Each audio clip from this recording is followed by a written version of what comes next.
This is John Gizzi with your Senate update, April 2012, and what an election year it's been. For a good part of the year, and more days than I care to remember, I was on the campaign trail following the Republican presidential candidates. That's now pretty much died down and the race has been all but decided.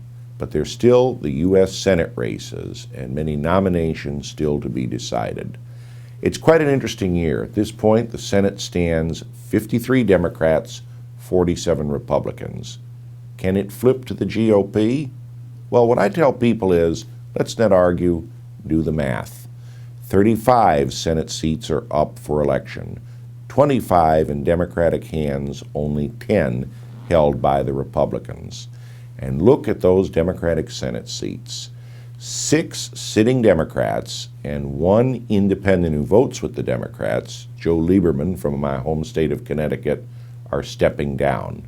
In every one of those states, a competitive race is in progress, and Republicans could pick up all of them, yes, including Connecticut and including the state of Hawaii, which has not elected a Republican senator since 1976, and where the popular former governor Linda Lingle is carrying the Republican banner. That's a race to watch. And in 2 of the states where Democratic senators are retiring, Nebraska and North Dakota, even the most partisan of my Democratic friends concede that Republicans are better than even money to pick up both of those seats. Now contrast this picture with that of the Republicans facing the voters in Senate races this year. Of the 7 Republican senators running for re-election, 3 are in safe situations. Another 2 face primaries, Orrin Hatch of Utah and Richard Lugar of Indiana, both of whom, incidentally, are the 2 senior Republicans in the entire Senate, having both been elected back in 1976.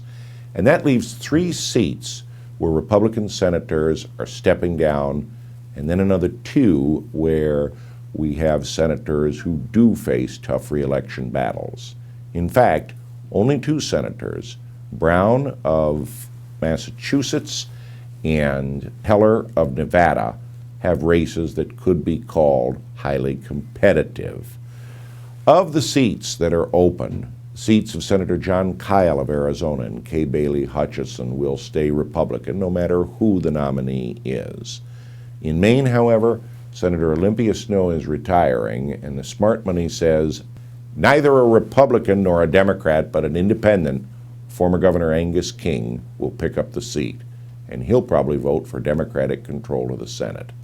That's the overview, dear hearts and gentle people.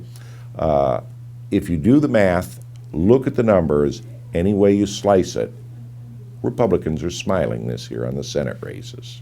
I'll be back with more as the year progresses. Hope you'll join me.